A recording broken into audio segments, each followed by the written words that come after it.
Аз съм иконом Николай Нешков. Иконом означава буквално домоуправител. Човек, на когото е поверен дом. Свещеник има само една функция – да бъде в центъра на една литургична общност. Буквално всичко това е свят на отношения, в които свещеника трябва да бъде буквално като баща. Завършил съм Богословския факултет на Софийския университет, а преди това природо-математическа гимназия. Биологията за мен беше екзотика. Всъщност най-комичното беше, че положих изпити в университета за биология. И след като ги издържах, просто се отказах. Но как стигнах до това, аз не знам. Отидох в Богословския факултет и се почувствах толкова щастлив, че семейството ми го улови по някакъв начин. Те самите бяха потресени от избора ми. Не го очаквах изобщо. И то аз не го очаквах. Вярата не е факт, а е път. И то с много завои опасности, разбира се, в който човек отново се връща към свободата, го върви свободно. Всяка крачка е негова, не някой друг. Вярата е път, в който човек се учи най-вече да не се отчаива и да постоянства.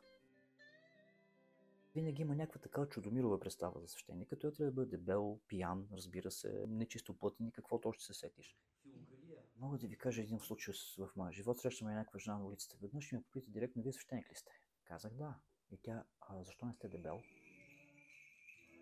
Така е карикатурна представа за него. Сега, това честно казвам не ме обижда. Хората са свикнали с такъв тип представа, понеже тя е лесна. Де да беше това? Проблемът е, че църквата става казионна. Обикновеност гарнирана с някакво чиновничество. Тоест аз съм човек, който просто това му е работата, той се е срасъл с него, аз съм тотално безинтересен, аз говоря едни неща, аз се движа в един строго определени граници, говоря само това, което съм длъжен да казвам. С други думи, аз съм поставен, за да досаждам на хората. В детството се случи църквата, която започна да живее като институция, се проваля. Аз се боя, че в момента в България по някакъв начин се отива натам.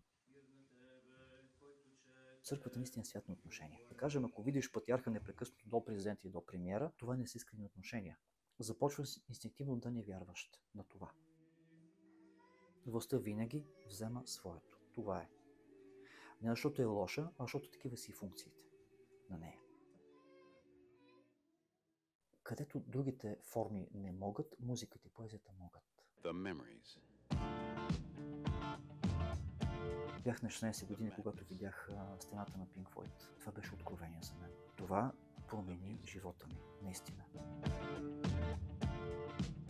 Изведнъж съумях да дам имена на толкова много неща. Разбрах, че хората могат да бъдат потискани. Разбрах, че образованието може да бъде репресия, да бъде налагане на престъпен конформизъм върху моите хора. Може би това е филма на века. Той ни научи да бъдем себе си. Музиката е велик носител на смисъл. Тя е ангелски език, буквално. Това е Металика, това са Pink Floyd, това е Jethro Tull. Някои от песните на Beatles са изключително човешки и докосващи също така. И ако трябва да прецизирам, рок-н-рола. Както казал Клайв Луис, много лесно да бъдеш добър човек, ако си богат, имаш добро храносмилане. Светия апостол Павел ни казва в посланието към евреите, че вяра е жива представа за онова, което се надяваме, и разкриване на онова, което не се вижда. Да, много се отклонихме всъщност, но такива са нещата, които ни вълнуват.